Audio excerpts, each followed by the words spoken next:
I was 52 the first time I saw the radar dome. There's something about your 50s that starts to strip the world of its illusions. You stop pretending you're going to fix everything. You stop believing there's still time to do all the things you swore you'd do.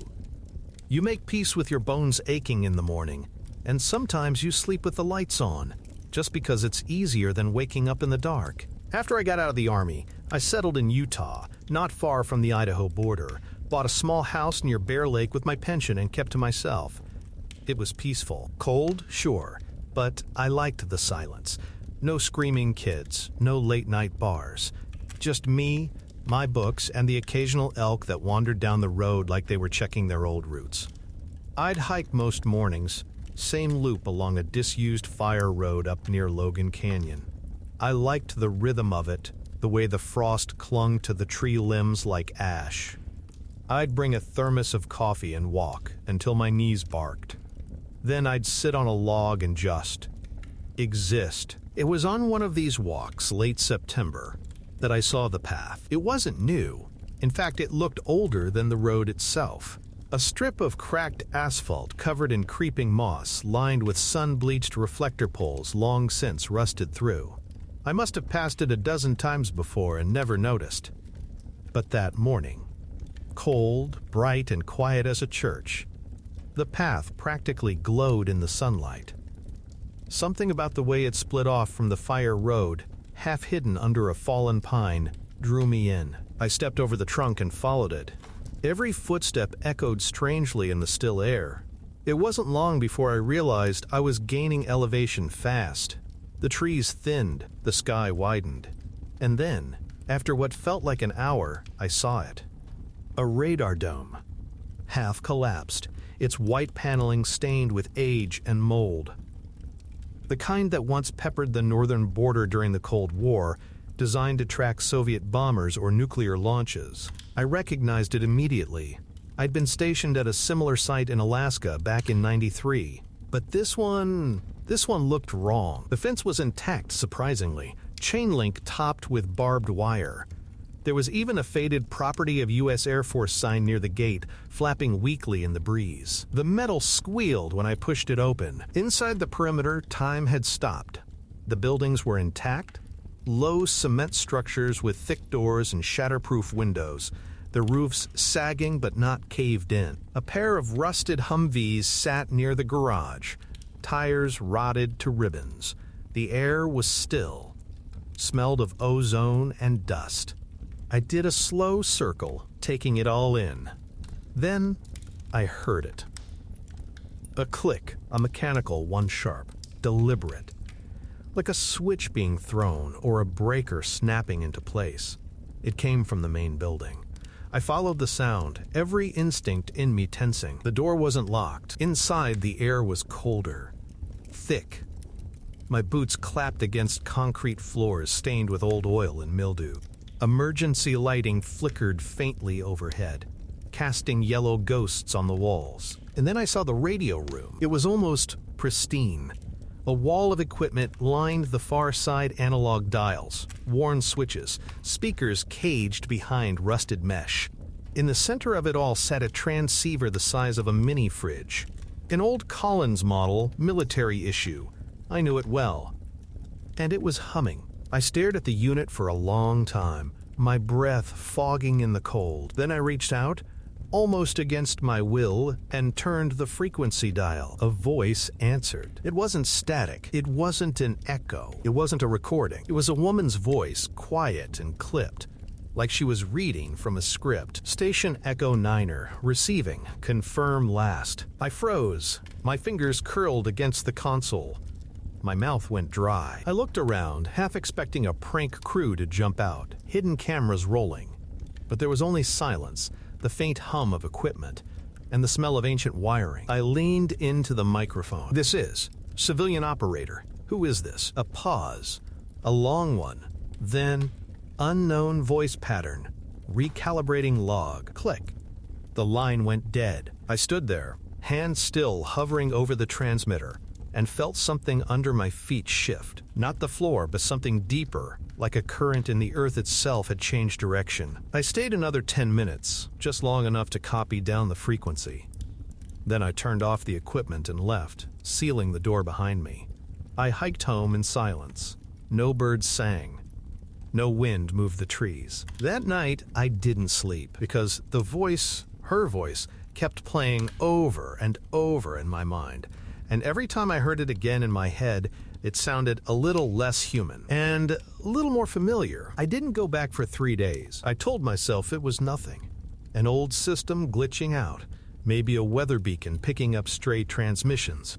Utah still has all kinds of forgotten infrastructure buried in its canyons and folds, microwave towers, decommissioned bunkers, relay stations running on fumes and inertia. But the truth, the real truth, is that I was scared. Not of the voice exactly, but of what it meant. That something I thought was long dead wasn't. I spent those 3 days trying to forget it. Watched old war movies. Cleaned the gutters. Even took the truck into town, walked the aisles of the hardware store, just to be around people.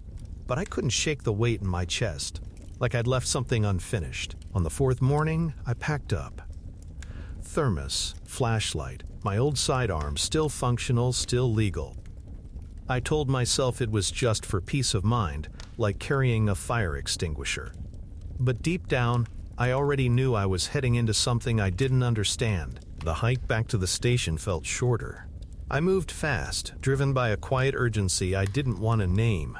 The air was thinner that day, dry and metallic. The sky was a washed-out gray. No clouds, no sun. Just light, uniform, and flat, like being trapped inside a photograph. When I reached the dome, the gate was ajar.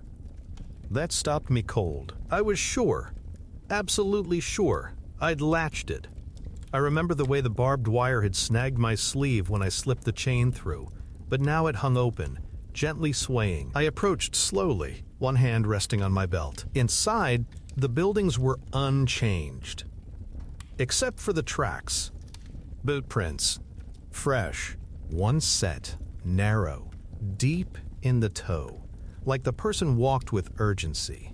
They started at the gate and led straight to the radio room. I followed them. The door was ajar, humming again. I pushed it open with the edge of my boot. Same room. Same stale air. But this time, the lights were steady. The transceiver was already on. And the frequency it hadn't changed. That voice crackled through again, almost immediately, like it had been waiting. Echo Niner receiving. Confirm last. Same flat tone.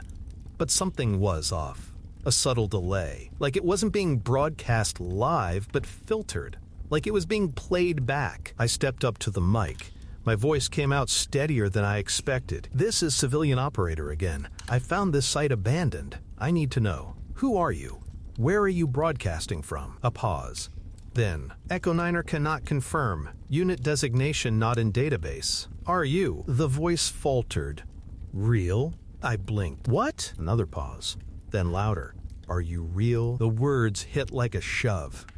I took an involuntary step back. Static surged through the speaker, rising in pitch like a scream being swallowed. I reached for the dial. The moment I touched it, the transceiver shut off. Not powered down, just dead. As if the life had been pulled from it all at once. The air in the room shifted, my ears popped, and for a split second I swear I heard breathing. Not over the speaker. In the room. Behind me. I turned fast, sidearm drawn. Nothing. Just peeling walls, silence, and dust motes spinning in the half-light. I backed out of that room slowly, closed the door behind me. As I stepped outside, the air smelled different. Heavy. Damp. That's when I noticed the snow. It hadn't been snowing when I came up. It was too warm for snow, too dry. But now, the pine branches were frosted white. The ground beneath my boots was crunching. I looked up. Sky was clear. No clouds. No sound. Just snow. Falling gently from a blank sky. I turned and followed my own boot prints back to the gate. They were already filling in. The hike home took twice as long. My knees ached. My breath came in short, white puffs. The snow stopped somewhere along the trail, vanishing as suddenly as it began. When I finally reached my truck, I checked my watch. 4 hours had passed, but my phone said otherwise. It said I'd been gone nearly 12. That night, I sat in my kitchen, lights on, doors locked, the sidearm resting on the table. I sipped cold coffee and stared at the frequency I'd scrawled into my notebook. 138.4 megahertz. It meant nothing to me. But when I searched online, something odd happened. No results, not even static ones. It was like the number didn't exist. And then my phone, an old model, rarely updated, vibrated once. Echo Niner receiving. Confirm last. No app, no notification, just the words. Bright against the black screen. That was last night. And now, as I write this, I'm starting to remember something I haven't thought about in decades. During my last year in the Army, during a blizzard up north, we intercepted a transmission. Garbled. Faint. Same frequency. My CO said it was interference, a ghost in the machine. But I remember the last thing the voice said before it vanished. Do not reply. If you hear us, it's already too late.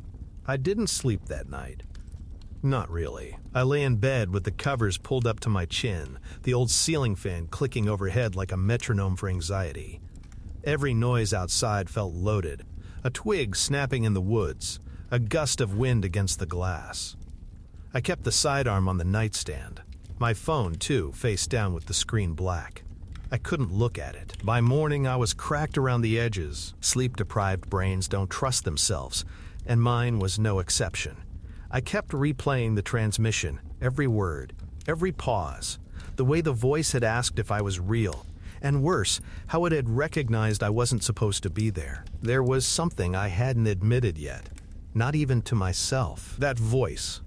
It had a tone, not robotic, not inhuman, just drained, like someone stuck too long inside a sealed room, with no clocks, no windows, and no memory of why they were there. And even stranger, it sounded familiar. Around 10 o'clock, I found myself pulling out an old Army field map I'd kept from years ago, the kind with topography lines and survey points. I cross-referenced the location of the radar station, guessing from memory where I'd hiked where the elevation had changed. There was nothing marked. No installation, no symbol, no decommissioned site. I checked online next. Satellite images, topographic overlays. Still nothing. It was as if the place had never existed. That's when I did something I hadn't done in over 20 years. I pulled out my military ID, now just a laminated ghost of my old self, and called the Department of Defense public line. I had no idea what I was hoping for, just that need to verify, that craving for something real. They told me, politely but firmly, that there were no known installations at that location, that any Cold War radar stations in that region had been decommissioned and dismantled by the early 90s. Nothing remained, no personnel assigned, no records. I hung up without saying goodbye. By that afternoon, I was driving back. Don't ask me why. Maybe it was obsession. Maybe guilt. Maybe some buried instinct from a time when duty meant something. The road to the fire trail was rougher this time. The air felt charged, static, like before a storm. But the sky was empty, pale as bone. I hiked faster. My legs burned. The trail seemed longer, somehow, the incline steeper. When I finally crested the rise, I stopped. The radar dome was gone. Not destroyed, not collapsed, gone. In its place, a crater, shallow and wide, as if the earth had inhaled and decided not to exhale. No buildings, no chain link fence, no boot prints, just scorched earth. Bare rock. And in the center, a small concrete cylinder half buried, maybe 3 feet tall, a metal hatch on top, no label. I approached slowly. Dust swirled at my boots. I reached out and touched the hatch. It was warm. The air changed. My ears popped. Again. A faint hum returned, then a sound low, rhythmic, like breathing, but mechanical. Measured. I knelt beside the hatch and put my ear to it. A voice rose up from below, not through electronics, not through speakers. A human voice, Niner receiving. Do not confirm, do not please. It looped, frayed at the edges, warping like a reel run too many times. Then it changed. He's listening now, he found it. Pull him out, pull him. Static surged, louder than before, knocking me backward. My vision blurred, my pulse spiked. I thought I saw shapes in the tree line, tall ones, unmoving. When I came to, it was darker, late. I had a nosebleed. My head throbbed, and my thermos was cracked open like someone had stomped it.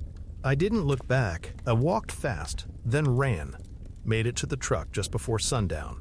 On the drive back, the radio crackled to life. Old analog station, one I knew didn't broadcast anymore. It played only static, then a voice, faint and distant.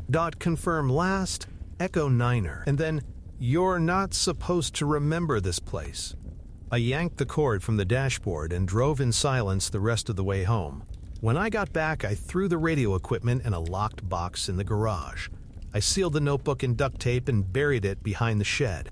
I sat on the porch until dawn, shotgun on my lap, eyes fixed on the tree line, and still I heard it. Not every night, but some. A soft pulse of static in the walls. A whisper on an empty frequency, and a question that grew louder with every passing week. Was I really ever out of the military? By early October, I started keeping all the radios unplugged. Didn't matter if it was the truck, the shortwave in the garage, even the weather band receiver I used during storms. Something was bleeding through all of them. Always the same whispering cadence, almost too faint to hear, like a voice mumbling through cotton. It started with single words.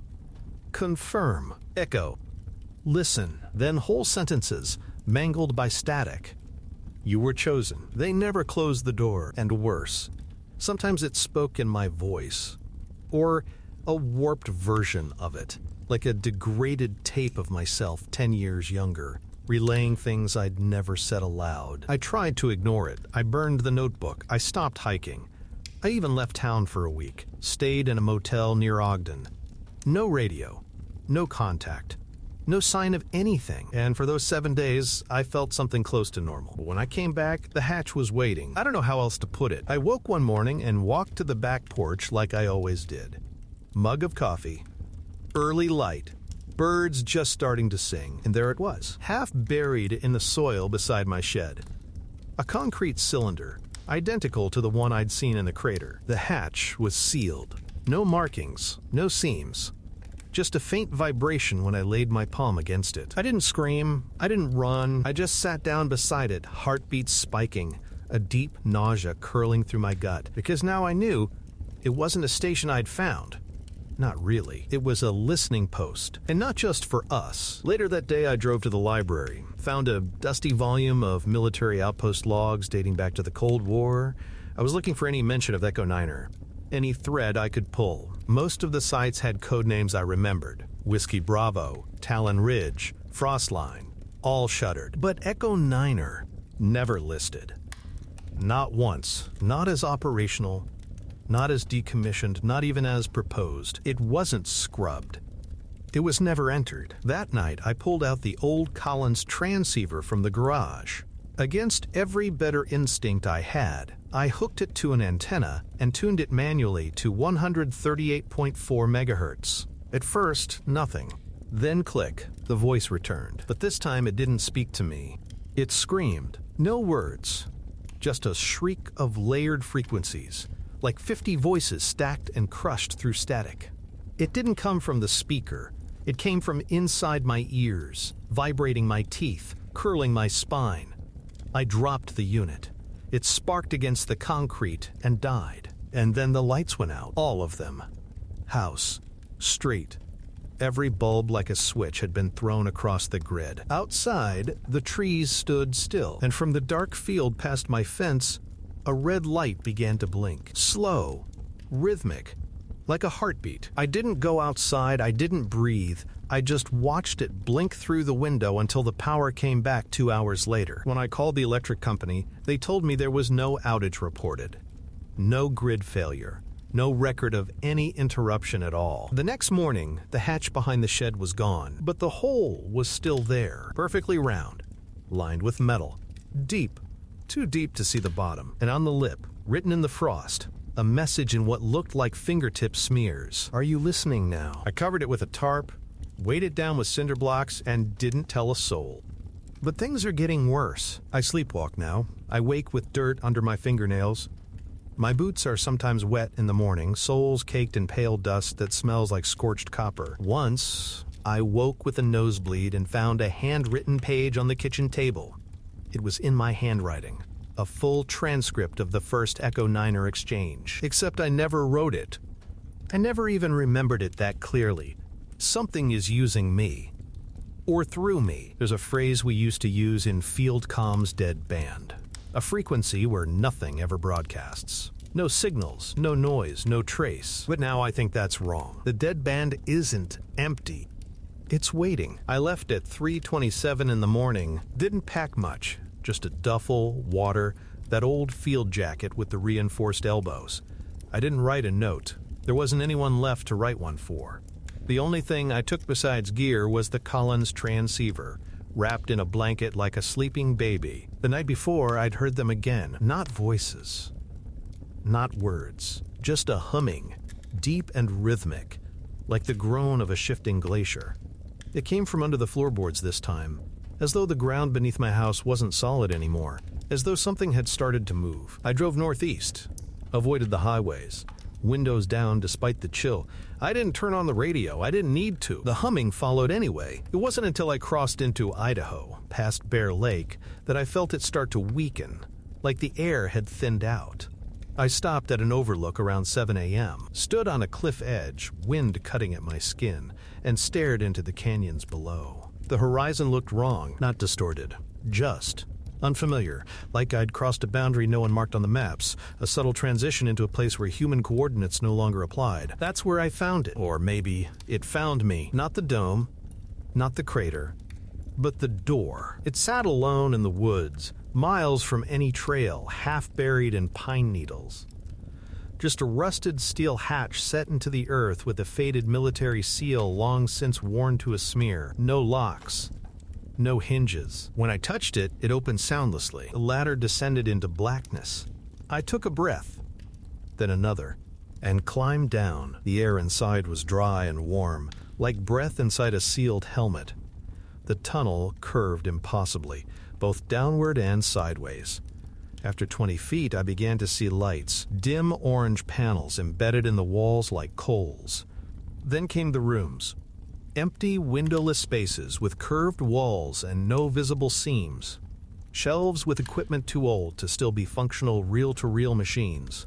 Cathode screens pulsing with unreadable code. Cabinets marked with designations I didn't recognize. Sector 0, Station Sybil, Gateway Hold. And then one door, slightly ajar, marked in red grease pencil. Listening Room. I pushed it open. The room inside was cold, bare. One chair bolted to the floor, one desk, one transceiver identical to mine, and above it, mounted into the wall, a screen showing only static. Until it didn't, until the static gave way to my face, not as I was, not even how I remembered myself, but how I looked years ago, younger, tighter around the eyes, uniformed.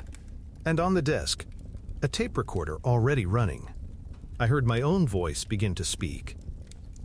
Echo Niner receiving. Confirm last. I backed up, stumbled. My own voice calmer, flatter continued. If you're hearing this, you found the exit wound. The edge of the map. Congratulations. The image flickered. My voice on tape whispered, "They don't talk through radios. Radios talk through us." The screen warped, split, revealed something behind it, something moving. A shadow pacing the other side of glass that should have shown only circuitry. And then the lights died. Total blackness. No exit. I stood very still. I couldn't see, but I could feel air moving unnaturally around me. Too slow to be wind. Too fast to be breath. And then, faintly, the voice again, not mine. Confirm last. A pause. Then, thank you. I woke outside. On the ridge. Covered in frost. The transceiver beside me, silent. I looked around. No hatch. No tunnel, just trees. Empty sky. When I checked my watch, 3 days had passed. Back home, everything was as I left it, except the radios were gone. Every one of them. Removed, like someone had come through with surgical precision and erased every trace. No footprints, no dust, just absence. And now, weeks later, something still changed. I can hear static without any device. When I sleep, I hear numbers spoken in languages I don't understand. When I wake, I remember phrases I never learned. Sometimes, I find coordinates scribbled on napkins in my handwriting. I don't try to decipher them anymore because I know where they lead. They lead to other wounds, other frequencies, other listening posts, and somewhere deep in the dead band between what we know and what watches back. They're still listening. And now, so am I.